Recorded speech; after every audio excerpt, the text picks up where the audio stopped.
जय हिंद दोस्तों, स्वागत है आप सभी का सोशल नोट चैनल पर। दोस्तों, जैसा कि आपको पता है कि असिस्टेंट प्रोफेसर की परीक्षा जो है अभी आपकी जल्द ही आने वाली है, हो सकता है कि जल्द ही देखने को मिले। तो उसमें जो फर्स्ट पेपर होता है यानी कि सामान्य अध्ययन का पेपर, हम लोग उसको सॉल्व करेंगे और पुराने वर्ष का पेपर सभी सॉल्व कर रहे हैं। तो एक पेपर आपने देखा है, आज दूसरा पेपर है। तो यह 2014 की परीक्षा जो हुई थी उसमें 11 जनवरी 2015 को ये कई चरणों में हुई थी। तो 2014 के कई पेपर मिल जाएंगे। तो 11 जनवरी 2015 वाला पेपर है ये, और ये सामान्य अध्ययन का है। तो इसमें 30 प्रश्न है और इसमें कोई नकारात्मक अंकन नहीं होता, यानी कि कोई निगेटिव मार्किंग नहीं होती है। और बाकी 30 प्लस 70 का रेशियो रहता है, यानी कि 30 जीएस का और 70 आपका जो भी कोर सब्जेक्ट है, जैसे पॉलिटिकल साइंस, सोशियोलॉजी, चाहे जो भी हो। तो उन सबको मिला करके आपका 100 प्रश्न बनता है। फिर उसी से जो है आपकी मेरिट निर्धारित होती है। तो आइए देखेंगे प्रश्नों को और देखते हैं कैसी प्रकृति है क्वेश्चंस का, कैसा नेचर है, कैसा आता है, क्या क्या आता है। ठीक है, शुरुआत करेंगे। पहला क्वेश्चन देखिएगा कि हिंदी और इंग्लिश दोनों में है, आप लोग ऊपर नीचे करके देखते रहिएगा। प्रायद्वीपीय भारत का सबसे दक्षिणी बिंदु कन्याकुमारी स्थित है दोस्तों। तो कहाँ पर है? कर्क रेखा के उत्तर में, भूमध्य रेखा के दक्षिण में, मकर रेखा के दक्षिण में, या भूमध्य रेखा के उत्तर में। इसका सही उत्तर क्या होगा दोस्तों? यह जो कन्याकुमारी है तो यह भूमध्य रेखा के उत्तर में है, ठीक है ना। भूमध्य रेखा के उत्तर में है। आप सभी को पता है कि हमारा ये ग्लोब होता है और यह 0 डिग्री या भूमध्य रेखा है, ठीक है ना। 0 डिग्री इसको बोलते हैं या भूमध्य रेखा बोल दिया जाता है। तो इसके उत्तर में जो है आपका भारत है, ठीक है।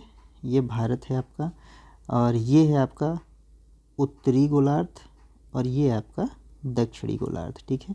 तो उत्तरी गोलार्ध में ही पूरा भारत है। तो भारत की अन्य जो भी चीज़ें होंगी वो सब कहाँ आएंगी? उत्तर भूमध्य रेखा के उत्तर में ही। तो ये भूमध्य रेखा के उत्तर में ही स्थित है। तो यानी कि क्या आंसर हो जाएगा? भूमध्य रेखा के उत्तर में। आंसर डी राइट हो जाएगा। अगला प्रश्न देखिएगा कैसा पूछा हुआ है। नेक्स्ट है, दूसरा क्वेश्चन दिया हुआ है, ये थोड़ा सा छोटा करना पड़ेगा। उत्तर एक को उत्तर देव से मले की ग्रह का नाम दिया है और सूर्य से दूरी दी है। अब देखिए ये सारी चीज़ें फैक्चुअल पूछता है यहाँ पर। किस तरीके के क्वेश्चंस हैं? फैक्चुअल क्वेश्चंस हैं ये। बुध दिया है, शुक्र, पृथ्वी, मंगल, और सूर्य से दूरी इनकी दी हुई है दोस्तों। तो सूर्य से दूरी देखिएगा, आपका जो बुध है, बुध का 0.4 है, ठीक है। क्या है? 0.4 है। और जो शुक्र है वह 0.7 AU है, पृथ्वी से 1.0 AU है, मंगल से 1.5 AU है, ठीक है। अब ये तो इतना कोई याद नहीं रखता है, लेकिन ये है कि आपको ये भी पढ़ लेना है कि सूर्य से दूरी जो है कितने ग्रह की, यानी कि पृथ्वी का एटलीस्ट याद रखिए। और जैसे हमारा उपग्रह है क्या आपका जो बुध है, जो सबसे पास में है, सबसे छोटा, बुध को याद रखिए। 2-3 याद रखने पड़ेंगे। शुक्र को याद रख लीजिए, ठीक है। 2-3-4 तो याद रखेंगे तो आपका ये जो है मिल जाएगा। तो इस तरीके से देखिएगा तो 1-2-3-4 डायरेक्टली सीधे ही सीधे बना हुआ है। तो ऑप्शन ए ही राइट यहाँ पर हो जाएगा, ठीक है। अगला देखिएगा। देखिए मतलब कि ज्योग्राफी से क्वेश्चन है, कैसा पूछा है। बिल्कुल फैक्चुअल क्वेश्चन आता है, आप लोग अगर देखने का प्रयास करें तो। देखेंगे अगला है, संविधान सभा का राष्ट्रीय गीत कब अपनाया गया था? यही फैक्चुअल ही है। तो 24 जनवरी 1950, 26 जनवरी 1950, 15 अगस्त 1947, 14 अगस्त 1947। तो दोस्तों सही उत्तर क्या हो जाएगा? 24 जनवरी 1950 को, ठीक है, राष्ट्रीय गीत अपनाया गया था। ऑप्शन ए राइट हो जाएगा। और राष्ट्रीय गीत है क्या हमारा? तो वह है वंदे मातरम, है ना। क्या है? वंदे मातरम, ये राष्ट्रीय गीत है। और इसका जो रचयिता है वह कौन है? तो बंकिम चंद्र चटर्जी, ठीक है। और संविधान सभा के द्वारा कब अपनाया जाता है इसको? तो 24 जनवरी 1950 को। कब? 24 जनवरी 1950 को। तो ये कुछ इम्पोर्टेंट चीज़ है। और अगर पूछता है कि सर्वप्रथम इसको गाया कहाँ गया था, ठीक है, किस अधिवेशन में सर्वप्रथम गाया गया था? यहाँ लिख लीजिएगा नोट में, सर्वप्रथम गाया गया। कहाँ पर? तो यह कांग्रेस का कलकत्ता अधिवेशन था। कलकत्ता अधिवेशन, यह कब होता है कलकत्ता अधिवेशन? तो 1896 ईस्वी में। ठीक है, तो ये कुछ 3-4 इम्पोर्टेंट पॉइंट है, इसको आपको लिखना चाहिए। ठीक है, तो देखिएगा, सर्वप्रथम गाया गया था कलकत्ता अधिवेशन में 1896 में। और राष्ट्रीय गीत है क्या? तो है आपका वंदे भारत। रचयिता कौन है? तो बंकिम चंद्र चटर्जी। और अपनाया कब गया? तो 24 जनवरी 1950 को। गाया कब गया सबसे पहले इसको? 1896 में कलकत्ता अधिवेशन में। ठीक है, तो मतलब कि पहले गाया गया था, बाद में क्या हुआ, इसको जो संविधान सभा थी उसके द्वारा अपना लिया गया, यानी कि उसको राष्ट्रीय गीत के रूप में इसको मान्यता दे दी गई थी 24 जनवरी 1950 को। देखिए, इस टाइप के फैक्ट क्वेश्चन पूछता है। अगला ये, कौन सा कानून न्यायपालिका की स्वतंत्रता बनाए रखने के लिए न्यायाधीशों को विशेष पहुंच से न्यायिक निर्णयों को प्रभावित करने के कारण सरकार के मंत्रियों पर एक पाबंदी लगाता है? ठीक है, अब ये थोड़ा सा क्या है, थोड़ा सा टफ क्वेश्चन है, लेकिन पढ़ना पड़ेगा कि कानून को न्यायपालिका स्वतंत्र बनाए रखने के लिए न्यायाधीशों को विशेष पहुंच से न्यायिक निर्णयों को प्रभावित करने के कारण सरकार के मंत्रियों पर एक पाबंदी लगाता है। तो यह क्या है? समझौता अधिनियम 1700, संविधान सुधार अधिनियम 2005, उच्चतम न्यायालय अधिनियम 1981 या न्यायाधिकरण तथा पूछताछ अधिनियम 1992। तो यह दोस्तों है आपका संवैधानिक सुधार अधिनियम 2005 के द्वारा। ठीक है, ऑप्शन यहाँ पर बी राइट हो जाएगा। समझ रहे हैं? तो यह जो है ऑप्शन बी राइट हो जाएगा। और अगर पूछेगा कि यह मतलब कहाँ से संबंधित यह कानून, तो यह कानून आपको ब्रिटेन से संबंधित है। ठीक है, ब्रिटेन से उद्धृत है, यह ब्रिटेन से जो है लिया गया है यह कानून। समझ रहे हैं? संवैधानिक सुधार अधिनियम के 2005 जो था उसी के अंतर्गत क्या है कि न्यायपालिका की स्वतंत्रता बनाए रखने के लिए, ठीक है, तो मंत्रियों के द्वारा न्यायाधीशों तक विशेष पहुंच को न्यायिक निर्णयों को प्रभावित करने की स्थिति में उत्तरदायी मंत्रियों पर एक पाबंदी प्रत्यारोपित करता है। ठीक है, तो ये बहुत ही इम्पोर्टेंट है, तो फैक्चुअल है, इसको याद रखना ही पड़ेगा और कोई इसका चारा नहीं है। अगला है, जब सरकार की वर्तमान आय अपनी मौजूदा खर्च की तुलना में कम होती है तो उसको क्या कहते हैं? जब सरकार की वर्तमान आय, देखिए अब जल्द ही आपका क्या है, बजट पेश होने वाला है 1 फरवरी को, है ना। 1 फरवरी को क्या है, बजट पेश होने वाला है आपका लोकसभा में। बजट कहाँ पेश होता है? तो लोकसभा में। ठीक है, तो देखिए क्या कह रहे हैं, जब सरकार की वर्तमान आय अपनी मौजूदा खर्च की तुलना में कम हो जाए तो उसे क्या कहेंगे? बजट घाटा, राजकोषीय घाटा, राजस्व घाटा या प्राथमिक घाटा दोस्तों? तो देखिएगा उसको कहते हैं राजस्व घाटा। ठीक है, राजस्व घाटा, ऑप्शन सी राइट हो जाएगा। इसका अगर फार्मूला देखेंगे तो फार्मूला होता है इसका बजट घाटा, इसको नोट कर लीजिए, कभी याद रहेगा। बजट घाटा इक्वल टू कुल व्यय माइनस कुल प्राप्तियां। ठीक, आ रही बात समझ में? इस तरीके से आप इसको निकाल सकते हैं। ठीक है, ऑप्शन सी राइट हो गया यहाँ। अगला देखेंगे,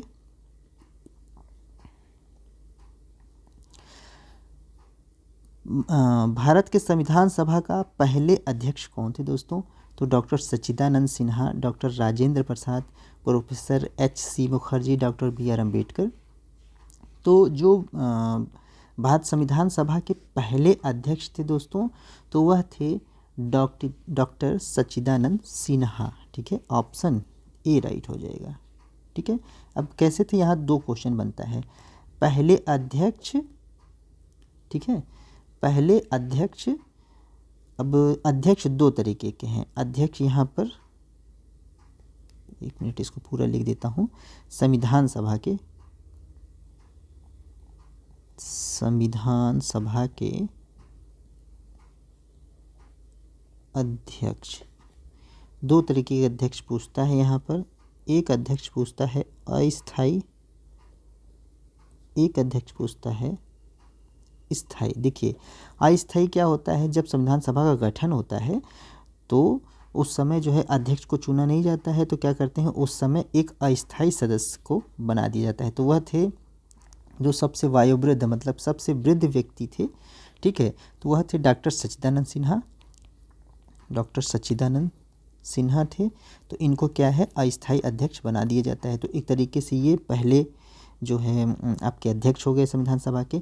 बाद में स्थायी रूप से किसको चुना जाता है, तो डॉक्टर राजेंद्र प्रसाद को चुना जाता है, ठीक है। तो ये दो को तरीके क्वेश्चन बनता है, यहाँ से लोग कन्फ्यूज जाते हैं। तो अब देखिए यहाँ पर पूछा है कि भारत की संविधान सभा के पहले अध्यक्ष कौन है, तो पहले अध्यक्ष तो डॉक्टर सच्चिदानंद सिन्हा ही हो जाएंगे। अगर यहाँ यह पूछता कि पहले स्थायी कौन थे, तब वो यहाँ पर क्या लगा देते आप डॉक्टर राजेंद्र प्रसाद, या पहले अस्थायी पूछ देते तो डॉक्टर सच्चिदानंद सिन्हा। तो दो तरीके क्वेश्चन यहाँ पर बनता है। तो फिलहाल यहाँ पर आंसर ए राइट होगा, डॉक्टर सच्चिदानंद सिन्हा।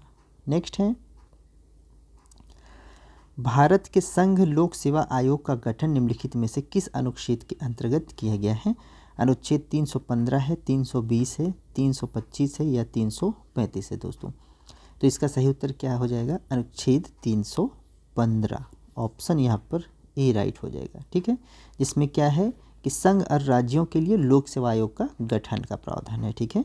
आर्टिकल 315 में संघ एवं राज्यों हेतु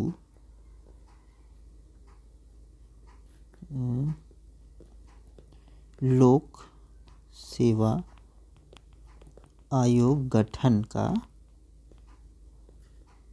प्रावधान, ये सब याद रखने वाली चीज़ें हैं क्योंकि ये पूछता है बार बार, तो इसलिए याद रखना पड़ेगा। आइए अगला देखेंगे। नेक्स्ट है 8वां क्वेश्चन है संसद में सरकारी विधेयक का अर्थ क्या है। संसद में सरकारी विधेयक का अर्थ क्या होता है भाई, तो सत्तारूढ़ पार्टी के सदस्य द्वारा प्रस्तुत विधेयक, सरकार द्वारा अनुमोदित विधेयक, प्रधानमंत्री द्वारा प्रस्तुत विधेयक या संसद के दोनों सदनों में से किसी भी मंत्री द्वारा प्रस्तुत विधेयक। तो दोस्तों यहाँ पर जो सरकारी विधेयक होता है, ठीक है, तो दो तरीके के इसमें विधेयक होते हैं। सबसे पहले तो यही जान लें कि विधेयक कितने प्रकार के होते हैं, दो तरीके के। तो विधेयक दो प्रकार के, देखें कौन कौन से, तो एक होता है सरकारी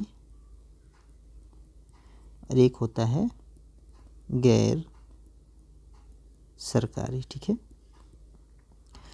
सरकारी क्या है, सरकारी विधेयक जो होता है जो मंत्री द्वारा प्रस्तुत किया जाता है, ठीक है, मंत्री के द्वारा, ठीक, सरकार का जो भी मंत्री है तो मंत्री द्वारा प्रस्तुत किया जाता है इसको, ठीक है, चाहे संसद का वो किसी भी सदन का रहेगा, मंत्री रहना चाहिए बस वो, तो वो विधेयक क्या कहलाता है, सरकारी विधेयक।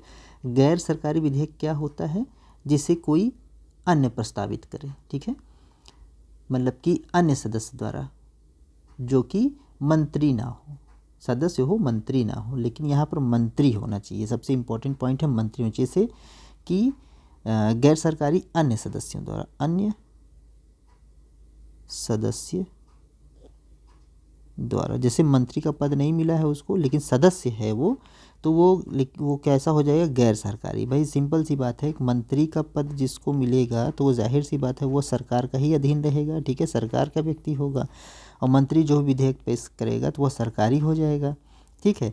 और जो सरकार में नहीं होगा सदस्य तो गैर सरकारी हो गया, और उसका द्वारा प्रस्तुत विधेयक भी क्या हो जाएगा, गैर सरकारी। तो इस तरीके से यहाँ पर ऑप्शन क्या बनेगा, संसद के दोनों सदनों में से किसी भी मंत्री के द्वारा प्रस्तुत विधेयक। यहाँ पर मंत्री इंपॉर्टेंट है, ऑप्शन डी राइट हो जाएगा, ठीक है। अगला, मूलभूत कर्तव्यों को भारतीय संविधान के किस वर्ष समाविष्ट किया गया, ठीक है, जो हमारा मूल कर्तव्य है या मूलभूत कर्तव्य है, जिसको कहते हैं फंडामेंटल ड्यूटीज़, ठीक है, फंडामेंटल ड्यूटीज़ को कब किया गया था दोस्तों, तो इसको 1970, 76, 78, 80, तो ये बहुत ही आसान है, तो 1976 में, ऑप्शन बी राइट हो जाएगा। तो यह कब किया गया, मतलब 1976 में किया गया, और इसके लिए जो समिति बनी थी वह थी स्वर्ण सिंह समिति, सरदार स्वर्ण सिंह समिति की सिफारिश पर ठीक है। और संशोधन कौन सा था, तो 42वां संशोधन वर्ष बोले तो 1976 के द्वारा क्या किया गया कि अनुच्छेद में एक जो 51वां अनुच्छेद था आर्टिकल नंबर 51 में एक जोड़ा गया 51 का के तहत क्या जोड़ा गया, मौलिक कर्तव्य को जोड़ा गया। ठीक है। अब क्या था, जब शुरुआत थी तो प्रारंभ में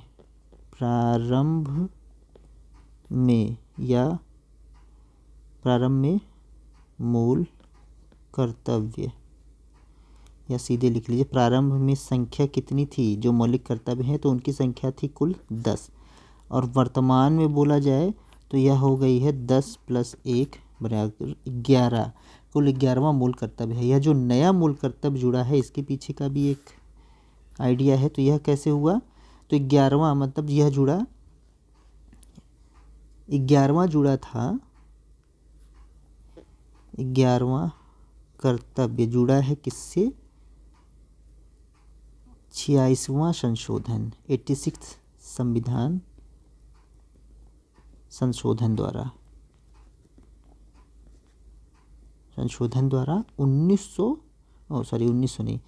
2002 में जुड़ा था। ठीक है, 2002 में जुड़ा था। यह क्या था,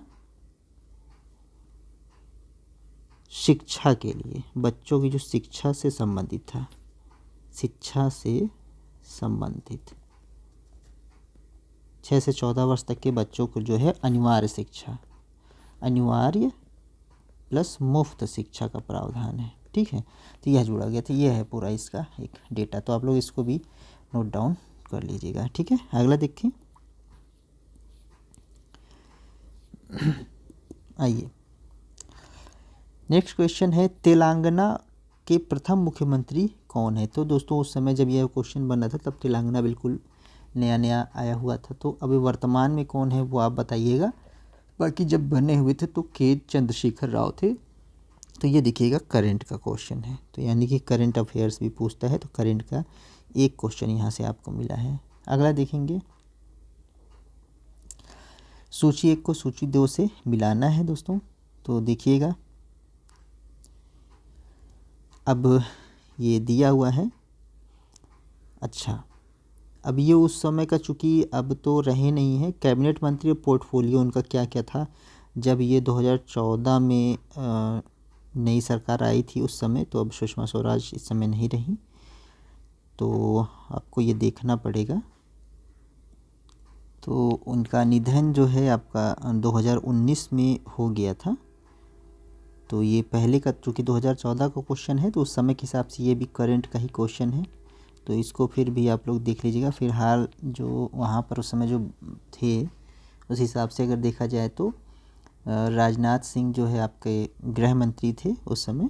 ठीक है, गृह मंत्री राजनाथ सिंह थे, और सुषमा स्वराज जो है आपके विदेश मंत्री थी उस समय, और स्मृति जुबिन ईरानी सभी परिचित हैं आप, तो मानव संसाधन विकास मंत्री थी, और अरुण जेटली क्या थे, वित्त तथा रक्षा मंत्री थे। ठीक है, उस समय का 2014 का क्वेश्चन है, नई नई कैबिनेट बनी थी, तो उस समय का ये करंट अफेयर्स का क्वेश्चन कुल तरीके से। तो यहाँ देखिएगा दूसरा क्वेश्चन आपको करंट अफेयर्स का मिल गया, इसलिए इसको छोड़ दिया जा रहा है। अगला देखिएगा, भारत के संदर्भ में फेडरेशन कप, देखिएगा यहाँ से खेल के भी प्रश्न पूछते हैं। तो फेडरेशन कप किससे संबंधित दोस्तों, क्रिकेट, हॉकी, फुटबॉल, वॉलीबॉल। तो यह जो फेडरेशन कप है यह आपका फुटबॉल से संबंधित है। ठीक है, फुटबॉल से। ऑप्शन यहाँ पर सी राइट हो जाएगा। ध्यान रखिएगा, कप वगैरह जो है काफ़ी पूछता है। अगला देखेंगे, 400 मीटर दौड़ में एशियाई खेलों में स्वर्ण पदक जीतने वाली पहली भारतीय महिला कौन है। ठीक है, 400 मीटर दौड़ में एशियाई खेलों में स्वर्ण पदक जीतने वाली पहली भारतीय महिला पूछ रहा है। पहली भारतीय महिला, तो ये तो एक क्या है, इतिहास ही है। तो पहली भारतीय महिला थी ML वालसम्मा, PT उषा, कमलजीत संधू या के मल्लेश्वरी दोस्तों। तो यहाँ पर कौन हो जाएंगी, कमलजीत संधू, ठीक है। कमलजीत संधू जो है याद रखना होगा आपको। कमलजीत संधू कौन थी?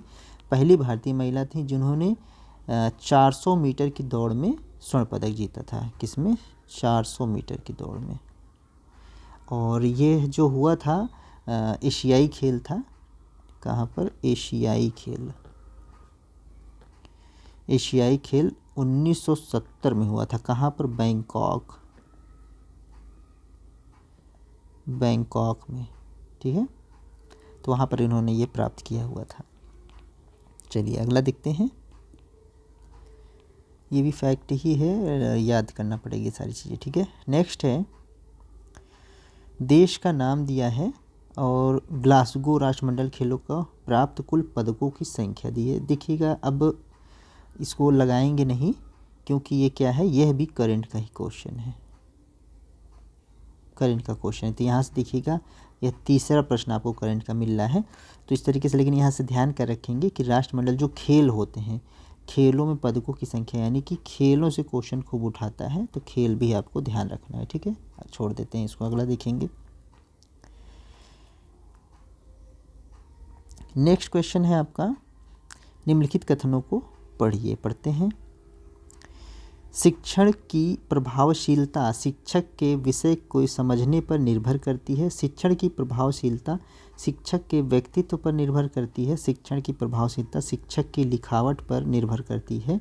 शिक्षण का मुख्य उद्देश्य छात्रों की सोचने की शक्ति का विकास करना है। अब नीचे सही उत्तर का चयन करना है। ए और बी सही है, ए और सी सही है, ए और डी, बी और डी सही है दोस्तों। तो यहाँ पर समझने की कोशिश करिएगा क्या क्या ठीक है।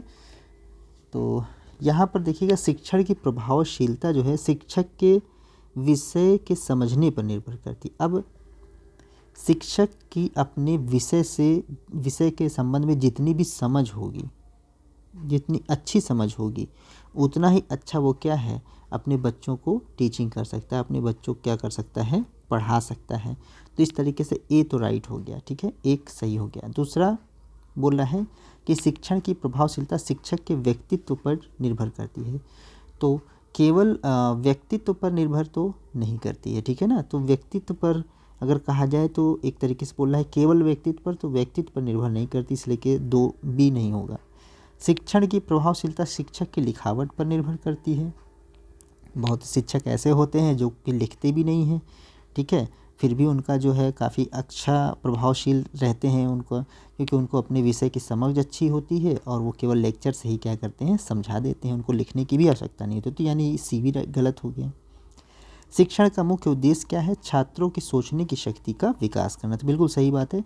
चाहे कैसा भी शिक्षक हो, जिनके अपने विषय में सोच अच्छी हो या समझने पर निर्भर, मतलब अच्छी समझ है, या व्यक्तित्व पर निर्भर करता हो, या शिक्षक की लिखावट अच्छी हो, या जैसा भी हो, उनका मुख्य कार्य क्या है? छात्रों की सोच को, शक्ति को विकास करना, यानी कि डेवलपमेंट इज़ वेरी इंपॉर्टेंट। तो यहाँ पर डी भी राइट हो जाएगा। देखिएगा ऑप्शन में कौन सा है, तो ए और डी, यहाँ पर सी सही है, ऑप्शन सी राइट हो जाएगा। तो ये यहाँ ये जो क्वेश्चन बना है, तो ये है आपका शिक्षण अधिगम से, शिक्षण अधिगम। तो यह टॉपिक है आपका, पूछता है शिक्षण अधिगम। यहाँ से भी कम से कम 1-2 प्रश्न आपको मिल जाते हैं। तो ये आपका सिलेबस में है, ठीक है, सिलेबस में, तो इसको पढ़ना होता है। अगला देखिएगा,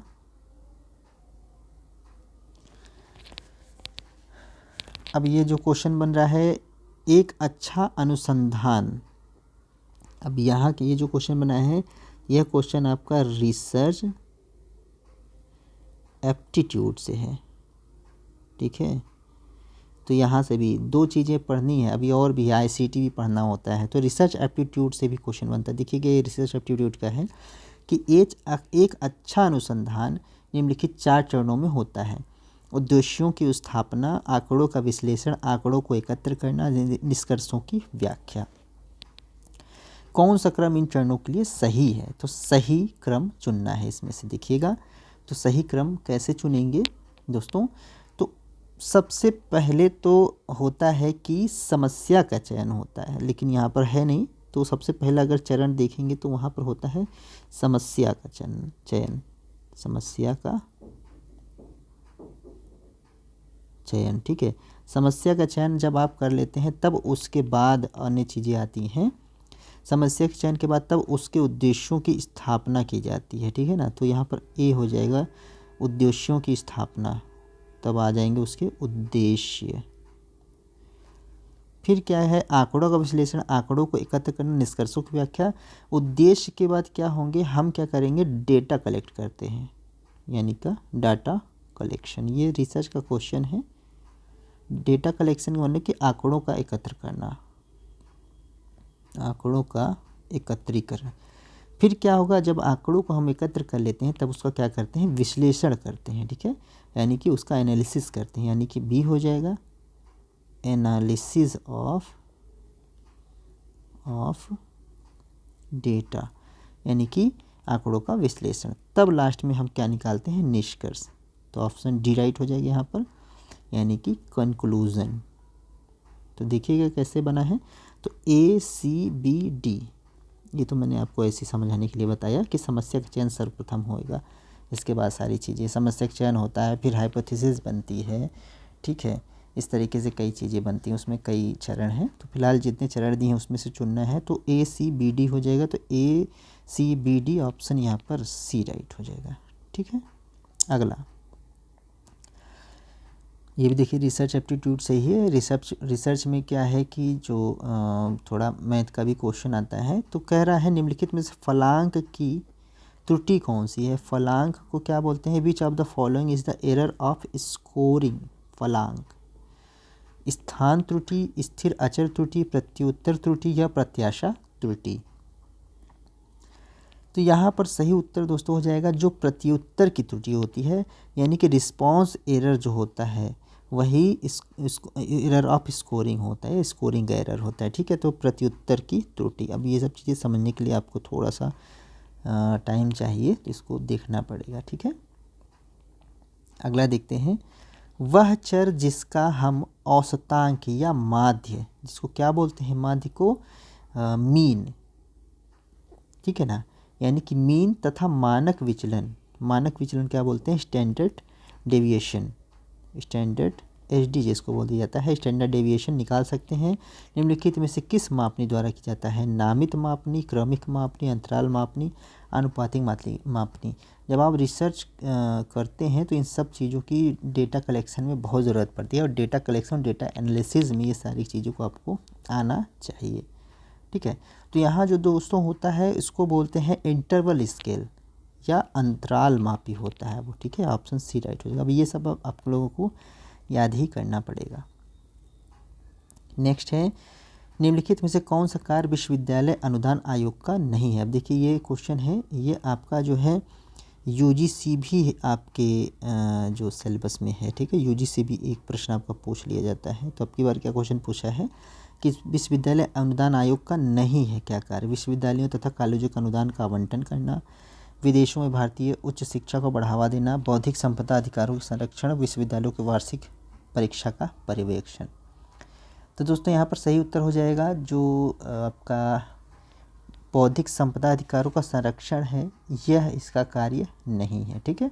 बाकी विश्वविद्यालयों तथा कॉलेजों का अनुदान का आवंटन है, भारतीय उच्च शिक्षा को बढ़ावा देना विदेशों में यह भी है, और वार्षिक परीक्षा का पर्यवेक्षण विश्वविद्यालय जितने भी हैं, यह सभी चीज़ें शामिल है। ऑप्शन सी नहीं होगा, तो ऑप्शन सी ही यहाँ पर राइट हो जाएगा।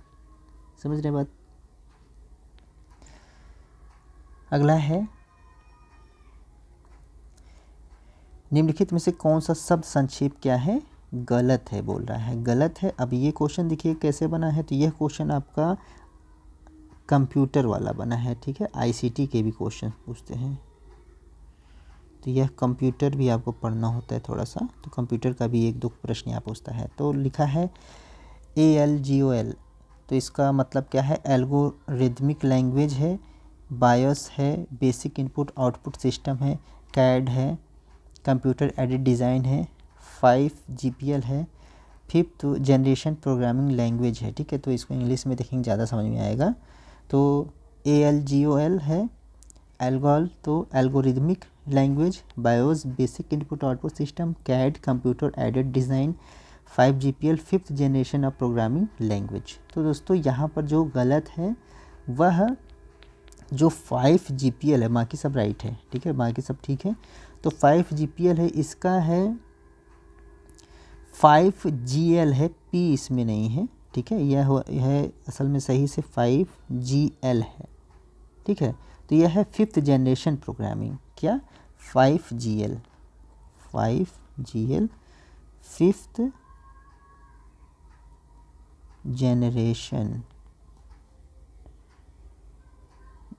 Generation programming. तो ऑप्शन यहाँ पर डी हो जाएगा। अगला देखते हैं। ये भी आपका जो है आईसीटी से ही है, आईसीटी का क्वेश्चन है। कह रहा है ईमेल पते दिए गए हैं, नीचे चार ईमेल पते हैं, देखते हैं भाई। तो राम और यहाँ पर डैश है shyam@gmail.com, राम और यहाँ पर दिया है खाली जगह shyam@yahoo.com, Ram Shyam yahoo.co.in, Ram two shyam@yahoo.co.in।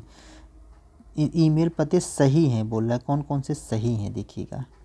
तो सही ईमेल पते आप देखेंगे तो सबसे पहले देखिए, सॉरी एक सेकेंड,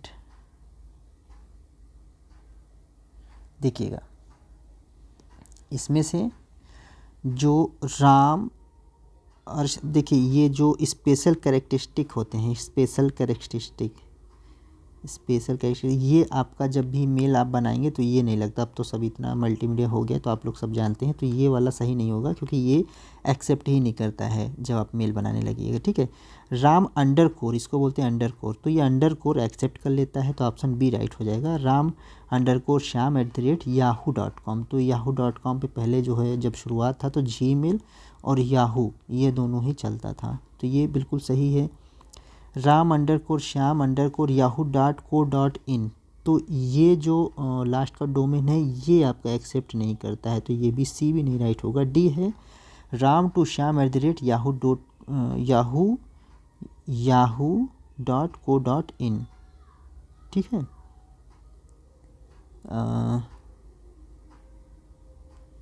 ये ठीक है, नहीं अच्छा ये करता है, अंडरकोर भी 2 बार नहीं लेता है, ठीक, अच्छा ये ठीक ठीक ठीक ठीक, क्या ये सही है yahoo.co.in, इसमें @ नहीं है, @ होना चाहिए यहाँ पर, @yahoo.com, ठीक है ना, ये ठीक है। yahoo.co.in भी ले लेता है क्योंकि आउटलुक का जो बनता है, आउटलुक का अगर आप मेल बनाइएगा यानी विंडोज़ वाला जो होता है तो वो भी ऐसे ही बनेगा, तो बी और डी राइट हो जाएगा, देखिएगा। तो बी और डी ऑप्शन बी राइट हो जाएगा यहाँ पर। देखिए मैं भी कंफ्यूज हो गया, तो थोड़ा सा ध्यान से पढ़ना पड़ता है इसको। देखते हैं अगला क्वेश्चन, ये देखिए आईसीटी का ही क्वेश्चन है कंप्यूटर से। निम्नलिखित में से कौन सा वक्तव्य सही नहीं है, गलत है?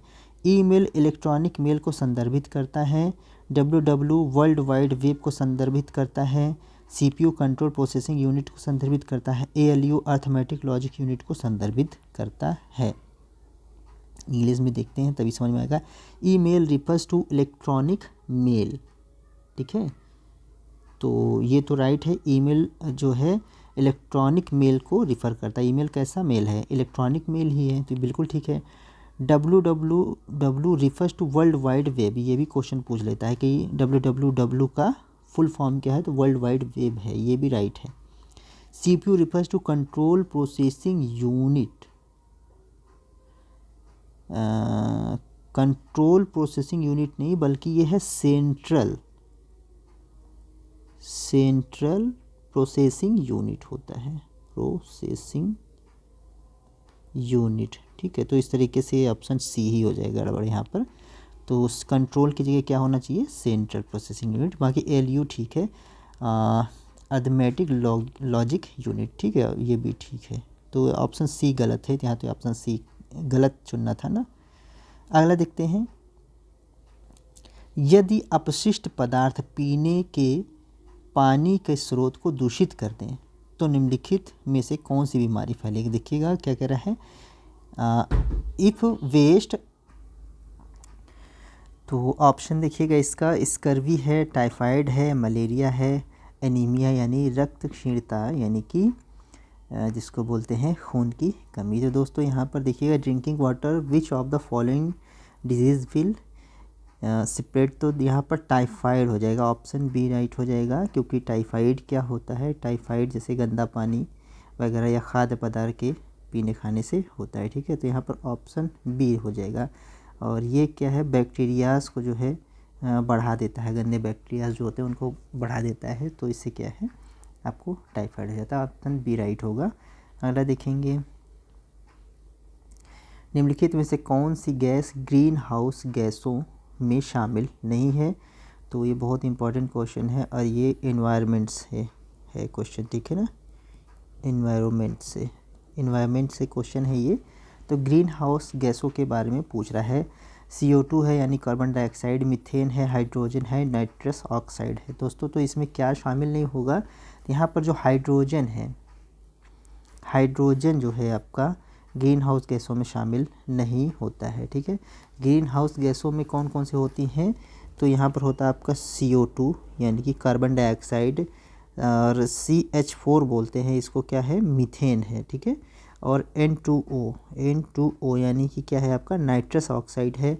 बाकी इसमें और क्या क्या शामिल होते हैं, CFC होता है, क्लोरोफ्लोरोकार्बन जिसको आप बोलते हैं, SF6 होता है। ठीक है, SF6 और NF3 ये भी एक इसका प्रकार है। तो यहाँ पर 2-3 ठो अधिकतर पूछा जाता है। जैसे तो ये पूछ लिया कि क्या क्या शामिल है, तो CO2, CH4, N2O यानी कि नाइट्रस ऑक्साइड और CFC क्लोरोफ्लोरोकार्बन, इन्हीं चार को याद रखेंगे तो इतने से ही क्वेश्चन आपका बनता है। ठीक है, इन चारों को याद रखना बेहद आवश्यक है। अगला प्रश्न की तरफ बढ़ेंगे।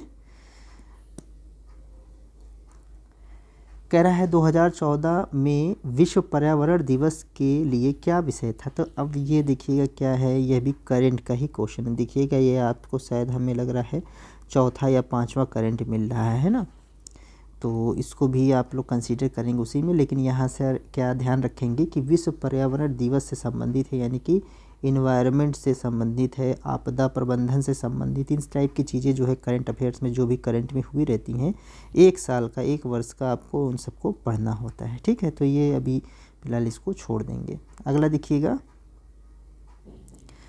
क्योटो प्रोटोकॉल क्या है दोस्तों, तो ये भी आपका इन्वायरमेंट से संबंधित है। ठीक है, या जलवायु से संबंधित है, जलवायु इन्वायरमेंट आप कह लीजिएगा इसको, इन्वायरमेंट। ठीक है, पर्यावरण संबंधित है।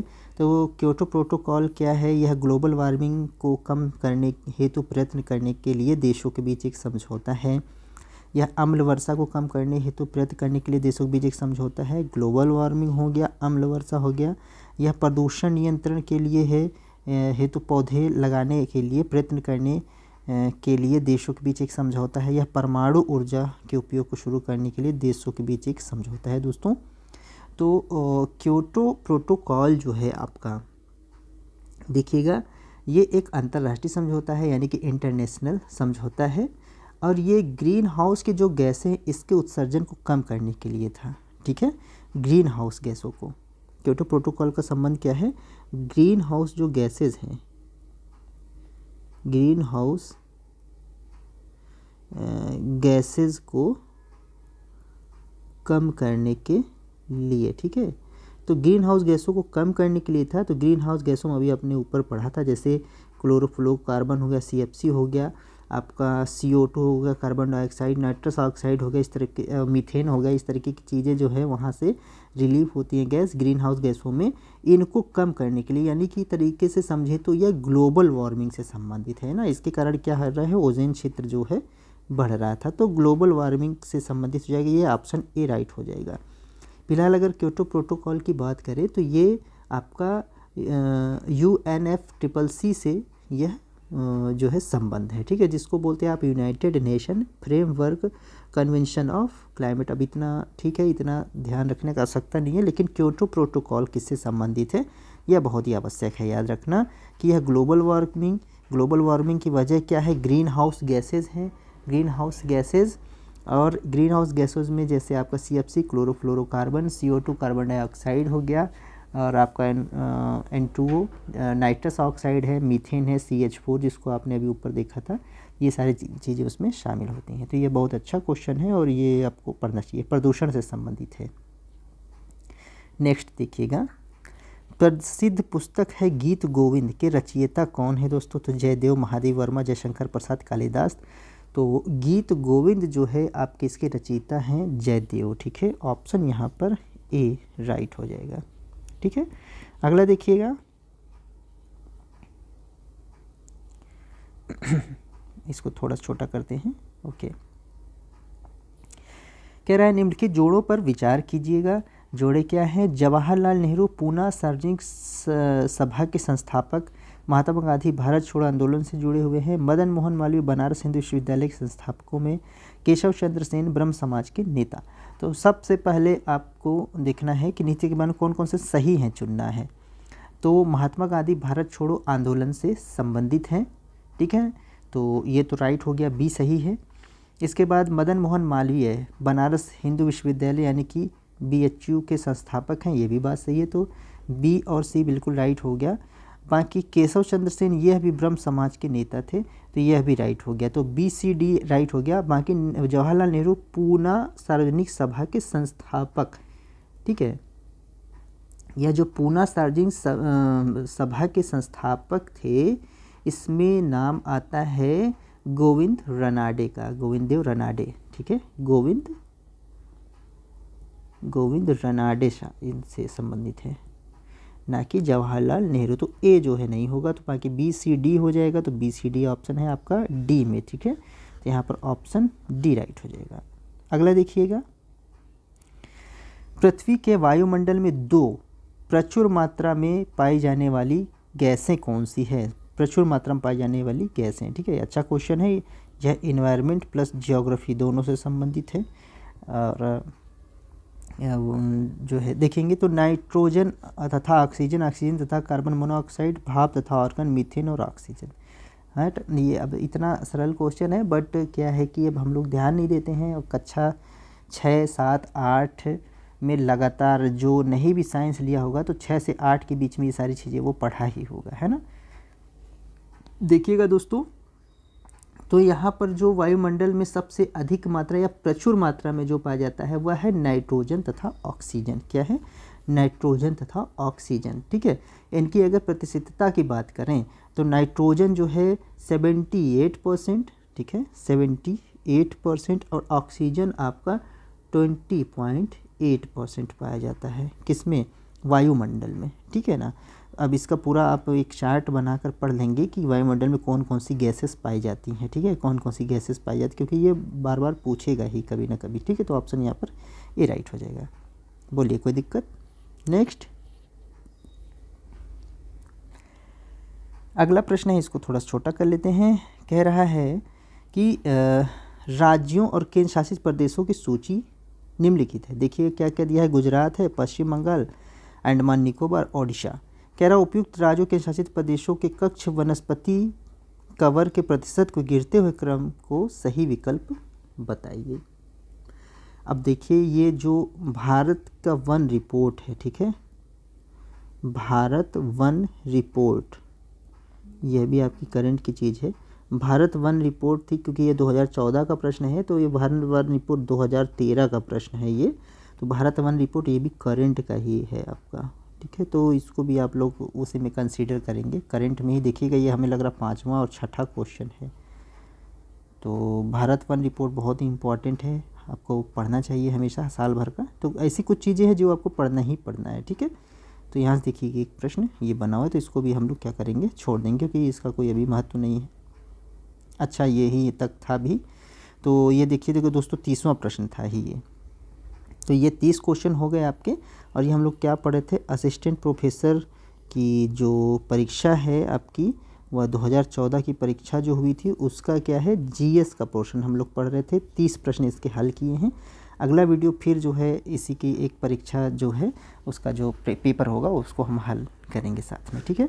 चलिए, फिर वीडियो अच्छी लगी हो तो लाइक, सब्सक्राइब, शेयर करिए, और मिलते हैं फिर अगली वीडियो में। आज सभी को वीडियो से जुड़ने के लिए बहुत बहुत धन्यवाद। जय हिंद।